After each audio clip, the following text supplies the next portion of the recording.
Hey everyone, welcome back to Heavy on the Truth, the plus side conversations for those who watched our first episode. And welcome to the conversation for those just joining us today. I'm Nomi. My social media is Instagram want underscore two underscore Nomi. My TikTok is also want underscore two underscore Nomi. YouTube is want to know me, all one word, or you can look me up by Nomi Moves. And I'm Lux Wanderlust on TikTok as Lux, LUXE_Wonder. please follow, like, share, and subscribe on our respective social media platforms. So today's conversation is trauma in fitness. So if you're a small body, you probably have no idea what we're referring to. But if you're a plus size body, you know exactly what we're talking about. So I would say in like the last 10 years or so, we have seen the body positivity movement in the fitness industry, showing how much plus size bodies can do in the gym, what they're capable of. But it wasn't always like this. So for me, I tend to be very reserved and quiet. I think I am especially in fitness spaces, and it's because of the trauma placed when I try to be in those spaces to begin with. Like I said in the first episode, going to the gym was a punishment. I went to go work out because society said I wasn't attractive, I wasn't worthy, etc. as a plus size body. So of course, when I went, I immediately felt out of place and wanted to hide myself. I wasn't in the headspace to try to make friends, especially when A, the space, it feels structured to keep to yourself, and B, people are there because they are afraid to look like me or are like me and feel like they need to lose weight. So just going in there and not having a great headspace, but also there's so much pressure. Like, there's such a double standard in fitness. Like, if a fat person's out of breath or needs a break, it's because we're Yeah. fat and so out of shape, right? A skinny body can do the same exact thing and they just need to build their endurance because they haven't worked out in a long time or they haven't pushed themselves like this before. And it's like, why does that not apply to a fat body too? Why aren't Mm, we extended the same grace? no, no. So all that to say is that all creates trauma. So for me, if a skinny girl paid me a compliment, I would wonder if it was genuine or not, whether she would have complimented me if I was smaller. And when I started out with pole, I wasn't necessarily friendly. I mean, I'm not really the most friendly person when you meet me You're not. anyway. Let me be honest, like I'm not one of those people, Your but nickname is like RBF, though. I feel like in fitness spaces, I tend to be very, very, like, cut off, and pole was the same way. I was just like, "I'm there to work out. I'm not there to kiki, Got it. have a good time, or anything with anybody else," and that's because I still carry trauma. So when people did start to speak to me, I would consistently wonder, like, "Why is this person talking to me?" Or are they wondering why I'm taking classes or, just worried about how I would be perceived when I'm the only one not getting a trick. And I don't know if somebody genuinely wants to be my friend or if they're doing it just to get a good laugh at me. Like it was just it's still like that even now. It began with pole. I think it's lightened up more, but the more new faces that come into the studio that are smaller bodies, yeah, I don't feel the need to generally Be friendly. because I still carry that trauma. Now, when I do classes with, like, bigger bodies, I am more friendlier. Because I know we're all in that same headspace, we've all been there, we all carry that trauma, so to me, my guard is down more, and I think these are things that don't cross a skinny person's mind, but Mhm. when I do take classes, I'm guarded, and I also feel this pressure to perform to show, "Oh, yeah, I'm fat, but I can still do this." Right. To prove to myself and to everyone in the class I'm capable of it. And I and that's trauma. I don't feel like I get to walk in with the same luxury as a girl half of my size who just wants to show up, to just go with the vibes, to just enjoy themselves. They don't have that same pressure when it comes to taking a class or going to the gym. They don't have that same thing. They're afforded a different luxury. Yeah. And I take this seriously because, like I said, there's this pressure that I have to prove to the world what I'm capable of and what I can do, especially in a world that consistently tells us if you're fat, you're not attractive, you're not beautiful. And that is something I've carried for like 20 something years. So, of course, it isn't something I can just turn off. Um, I do know my trauma is healing the more I show Yeah. up. Yeah, and the more I dive into this fitness arc era of mine. Even when like spraining my ankle and rupturing my ACL, I was so worried that people were gonna think, oh, it's because she's fat. When I know this injury Yeah. is common in female soccer players, football players, basketball players, but I'm sure people don't think that way. Of course. Yeah. People think when it's a athlete, "Oh, that's just an unlucky break," or "That's Yeah. the cost of being an athlete." And I don't get that same thing. That same thing Yeah, we doesn't apply don't. to me. We don't. And I think that just it sucks, and these are the things that bring you trauma when you're in the fitness arena. That's what we're carrying even now. So some people are just like, "Oh, well, it's all like everybody, you should be able to enjoy yourself. You should be this, you should be that." And it's like, "No, we're carrying years of trauma for being told like, A, we're not supposed to be enjoying this because we're fat, so we need to punish ourselves by moving. Yeah. And B, we don't have that same luxury. Like every time it's the comparison of if a smaller body is struggling, that's fine. They can struggle. But if a fat person's struggling, oh, it's because you're fat. So It's try your harder, fault. try harder. Yeah. So yeah, I think like it's just a sucky thing. And I think a lot of us do carry that trauma somehow even now when we're in those fitness spaces. Yeah. I think remember that documentary that came out on Netflix on The Biggest Loser? Yes. And like I think about that a lot these days because it was kind of like, oh, just because you are a certain weight, just the way that you're allowed to lose weight has to be painful. It has to be full of like torture and you have to go harder than anyone else. And, I think one of the not even not the first episodes, but one of the girls that was there, she ran until she passed out. Oh yeah, I And remember yeah, that. remember the run on the beach, and no one's taken into consideration that you haven't been moving for a while, and now you can't go from 0 to 500. But we're not allowed that grace. We're not allowed to take those baby steps.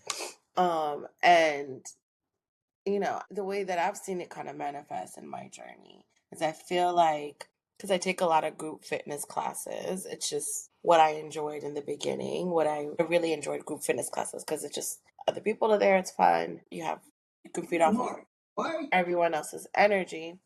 I felt like every time I tried a new trainer, they always had that look of fear when they saw me in their class. And a lot of them would try to overcompensate in the way that they train me as opposed to the other people. So I think for me, at some point, I would try to, in the beginning, like show them and bring in the class, like, hey, I am capable. Don't worry about me. I know what I'm doing. I know ball. And now I'm overcompensating and they're overcompensating. And it was just always this weird dance that I always had to have with new trainers.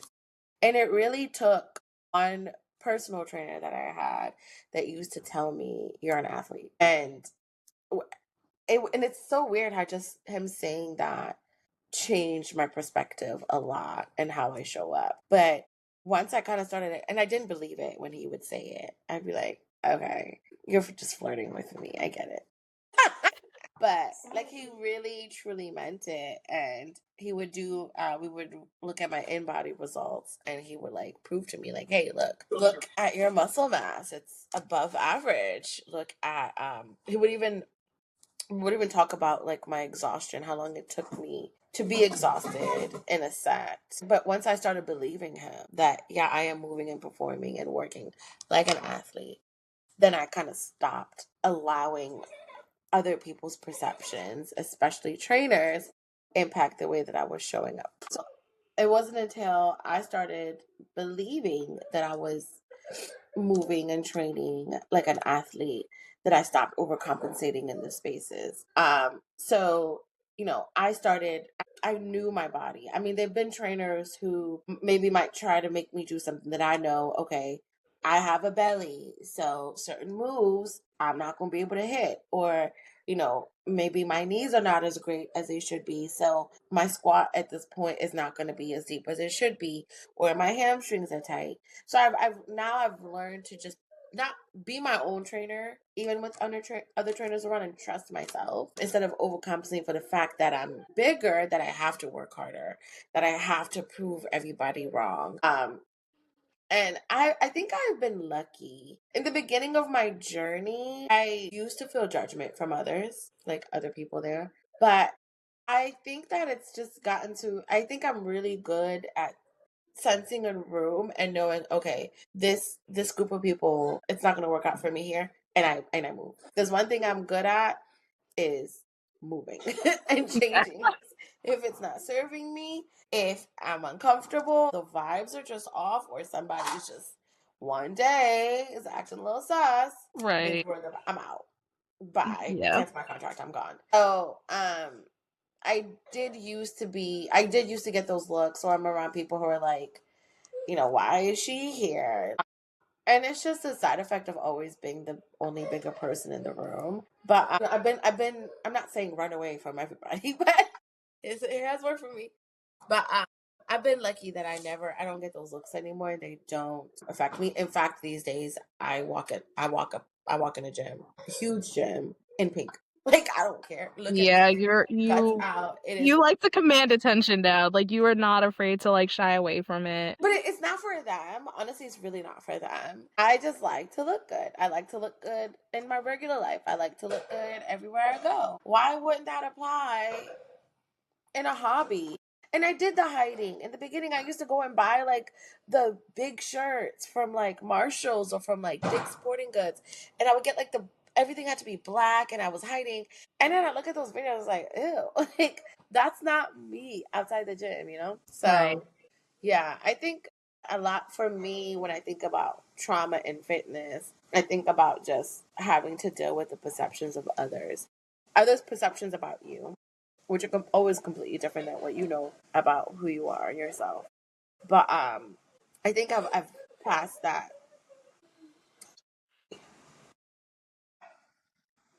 Yeah, I think I've said everything that.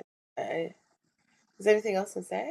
I don't know. I did like your point where you brought up like it's not just like the people, the clientele that are there too. It's also The trainer. the trainers too that also create trauma for so long too, because like you said, watching the Biggest Weight Loss, the Biggest Loser documentary, those two, Jill and that other dude, were like huge fitness trainers, and all they could do was force people to feel bad about being obese and pushing them to almost their wits' end. But yeah, yeah, I also feel like that also contributes to it as well. Like being in a space and you can feel a trainer just not either doubt your ability Mm, or they want to push you because they're disgusted by you. Like they want to make an example about mm, and make you feel like you are crap, but also like if I push her hard enough, then they'll realize like they need me because they need to lose weight instead mm, of, being like taking it down a notch. And I think there's just two extremes to that when it comes to fitness trainers. Like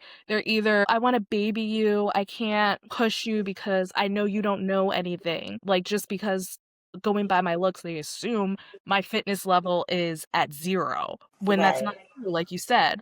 Or there's this completely other side where they're like, you're obese, you're fat, I have to push you, push you, push you because you look a certain way. You're not supposed to look like this. Like, you look disgusting. And it's just kind of like, well, now we know, like, maybe the science wasn't there at some point, but maybe it was. And you went by a beauty standard and not by what actually science is telling you. So I think that's another thing is that beauty has driven the fitness standards for so long that now we're actually getting science-backed facts and knowledge on things, which is also changing the perception of how we fit into fitness, our bodies. But for such a long time, like, there's just been a stigma about being fat and working out.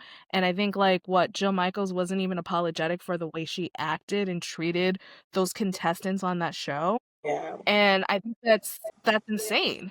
Like, they were none of those people on there were actually apologetic about what they put those people through, because those people have trauma for being on that Oh, show. absolutely. It was There very was such good. a cost to working out and being small. A, most of them gained the weight back. But B, they have other health issues from trying to lose so much weight so So fast fast with without, just cardio. yeah, with just cardio, no real basis on like strength training, no real help about setting them up for how their nutrition should be, like, Long term. and yeah, and that's just a perfect example of trauma in fitness. Like, that's just a great example of it. Just that documentary coming out and seeing it. Yeah, people watched it for entertainment and they were so entertained and this and that. And I don't think anyone ever thought about it after the show went away. No one Mm. thought about those contestants. It was just, oh, well, they lost weight, so they must be good now. No, they And have, go ahead. no, and so it just brought up another point for me. I think I've always, not because of the Biggest Loser, but I think I've always been very, very hyper aware of the expected way of how you're expected to lose weight, and it's supposed to be cardio, cardio, cardio. And I think for me, that was traumatic. Because I thought about it and I was like, okay, I have so much weight to lose. And at, I always looked at others who were in my position who had a lot of weight to lose and how they lost it. And everyone that kind of went through like cardio route, I am eating 500 calories a day, I'm fasting, I'm doing this. I always saw them with like loose skin. And for me, that was a little bit traumatic to me.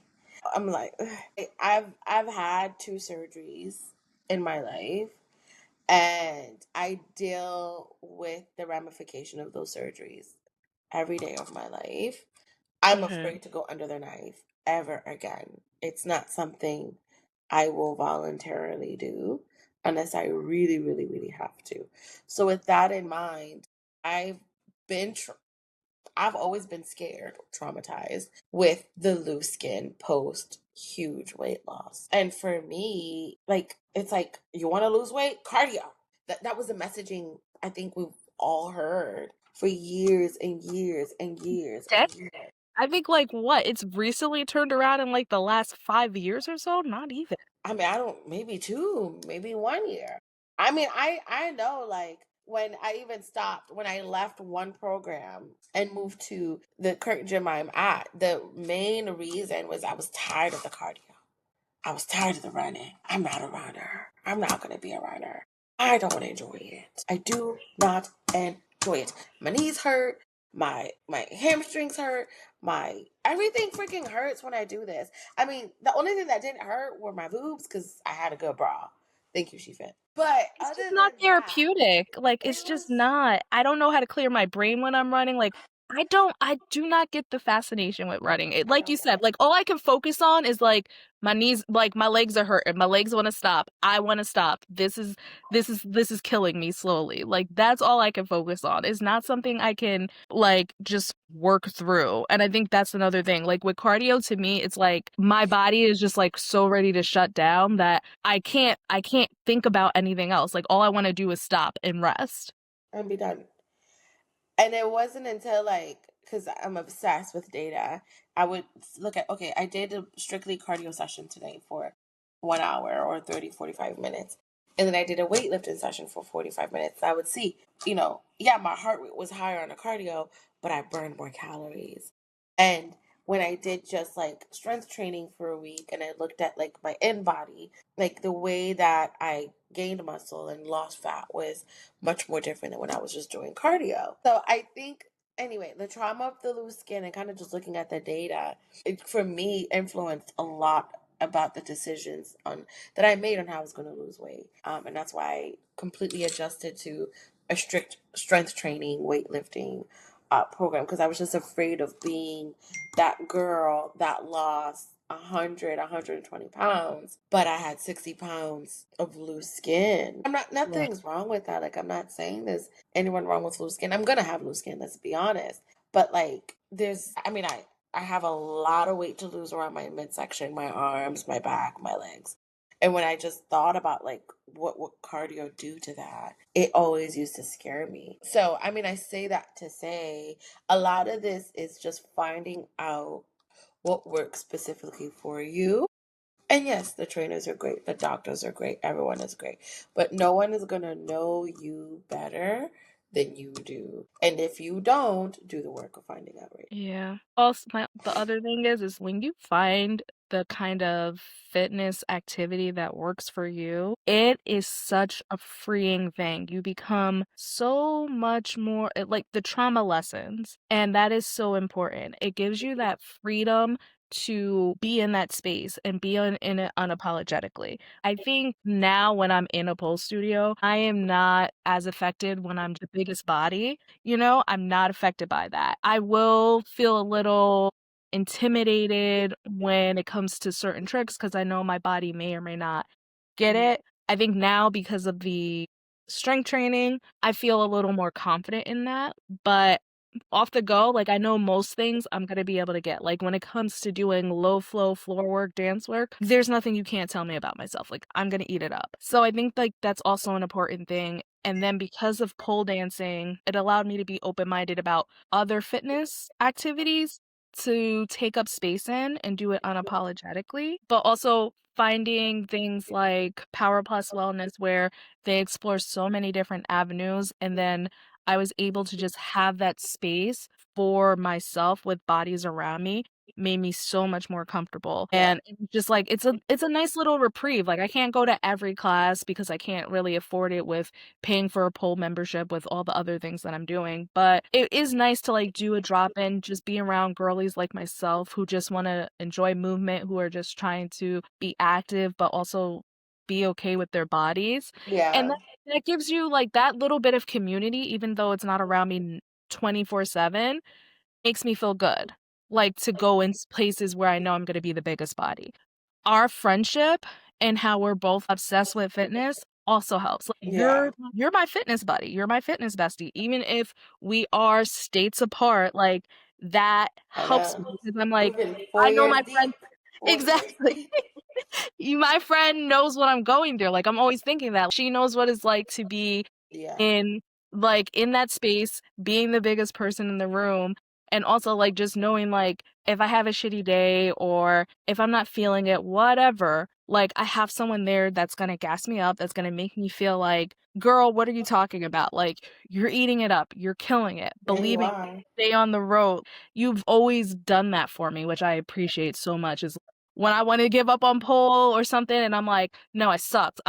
Like it's too hard. It's too this. You were always like, no, girl, like, what are you talking about? You're doing fucking great. Like, don't think like that. Like, keep going. Like, this is what you should be doing. Like, this is your fitness activity. Like, you always You kept love this. exactly. Like you always reminded me of that. And I think that's another thing is like that helps defeat trauma and like heals you is like Yeah. finding community, Yeah. Oh, finding a yeah. space for yourself and doing something that you really, really love. Because for me, I did want to do dancing. Like I wish I could have done dancing growing up. Yeah. But because when I wanted to do ballet, I was told I was too fat.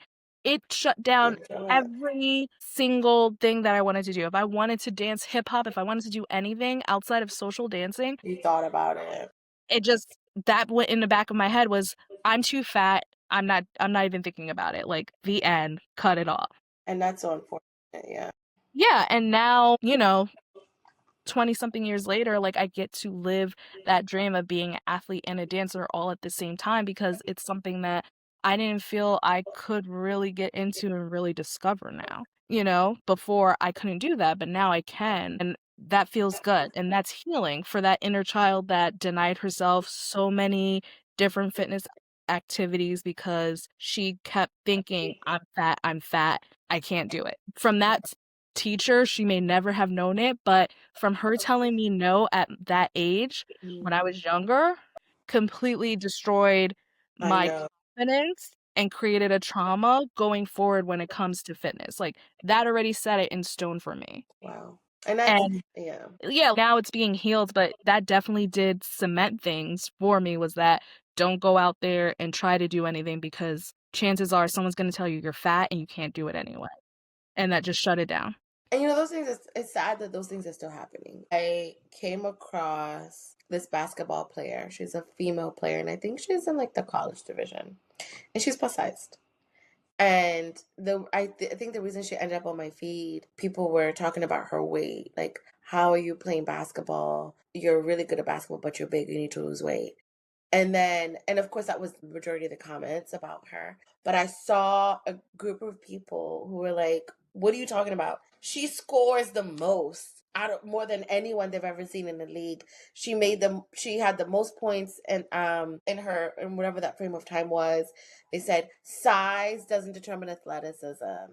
And I was like, oh my God, the world is waking up. The world is waking up. And I was really proud of the people that were standing up for her. Because, like you said, we had to create that community with each other. We didn't have it externally. We didn't have it anywhere else. I didn't have anybody that was as big as me in my classes. Right. And to this day, and they're plus size girls, but they're just smaller. They're Yeah. smaller. I don't think I have seen one girl that's close to my, okay, now that I've lost a lot of weight, yeah. But before I was always the one that was the largest. And it's like, I think I just, well, first, remember it took me a long time to even get in the swing of things. When we started, like it's really because of you that I'm here.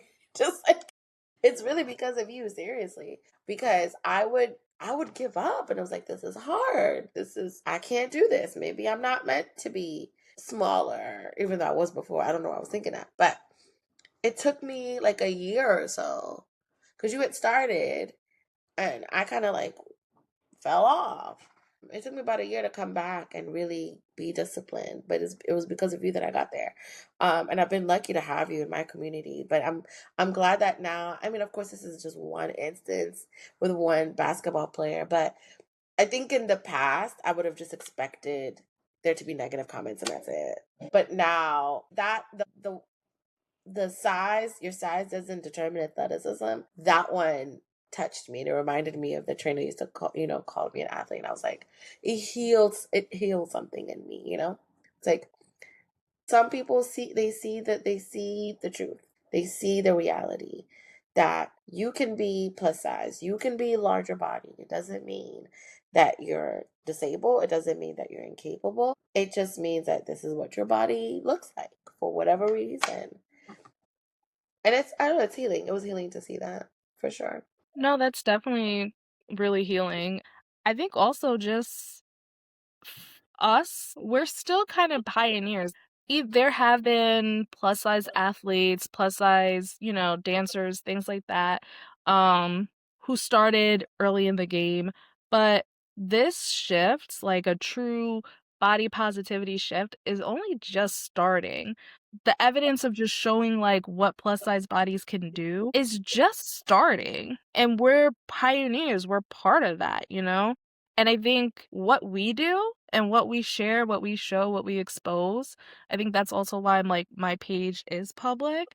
That helps stop trauma for the next generation of plus size bodies. When they Mm-hmm. see like what they can be capable of and what we're doing and what they're seeing, Mm-hmm. that helps them. We're stopping that trauma. We're Mm-hmm. letting them know, like, no, you go in there, you take up that space because you can do it. You may have to fight harder for it. It may take you longer to get there, but it is possible you can do it. Do Yeah. not tell yourself no. Do not let that trauma build up. Like, they don't have to go into fitness spaces with trauma because we're pioneering that so they don't have to know that. We want Yeah. them to have the same luxury as a smaller body, which is I'm going there for vibes. I'm going there to enjoy myself. I'm going there because this is fun for me. That is what we're creating. Yeah, that's true. And I'm glad for the girls that come in now and maybe see us in those spaces and feel a little bit more comfortable. Like I'm glad that they're not going through what a lot of us have gone through. Because it's not easy. We just learn to persevere. But it doesn't Exactly. mean that, it was fun or great, or that some of us, like you said, we carry some of these weights with us moving on with our lives. But I don't know, like I don't know, I like this life now. I enjoy it. It's fun. Part of my personality. That's all I talk about. That's all I talk That is all we talk about. No, I do enjoy it, and I think I'm still figuring it out on my terms, but I do notice that I am becoming less and less afraid of taking up space in fitness areas, and like I'm warming up to people. I don't feel as guarded as I used to. about. Um, I think, like I said, more so probably in pole, just because that's like Yeah. a very vulnerable space, and I think that's where most of that trauma broke down in, was in that space. So I think, like, more than likely I'm more confident in like a pole aerial situation than anything else. But at the gym when it's time for me to lift weights, can't tell me nothing either. Like, that's also where I don't mind shining. Like, I will pull up, I will lift some heavy shit. Like, don't get it confused. So, yeah, like I feel that trauma slowly healing, but it like I said, I'm still trying to figure it out on my terms, where I'm thinking less about the perceptions of like how a skinny body may perceive me. Yeah. Now I'm just like, I don't care that much, but also like I'm gonna show you, like, don't come in here with your stereotypes and assumptions because I'm gonna destroy Blow it those out of every proportion. single time. Those are gonna get destroyed because plus size bodies are capable. Like, we can do it, we're Yeah. capable of it, and you are going to learn that. I've definitely taught that lesson to a couple people a couple times. Was it Right. my ego? Absolutely, but it had to be done. So yeah, that's basically it. Yeah. Yeah. So everyone, thanks for listening to us, and hopefully you feel some kind of healing in hearing this. Hopefully you take something away from this, our little takeaways, our little point of views. And just remember to follow us on social media. Once again, my Instagram is want_to_know me. My TikTok is also want_to_know me. My YouTube page is want to know me, all one word, or you can type in know me moves, and that's where these episodes are posted at. I'm Lux Wonderlust on TikTok as Lux LUXE_Wanderlust. Until next time for our next conversation, thanks for joining. And remember, follow, like, subscribe, and share. And we'll see you again Ciao. for the next conversation.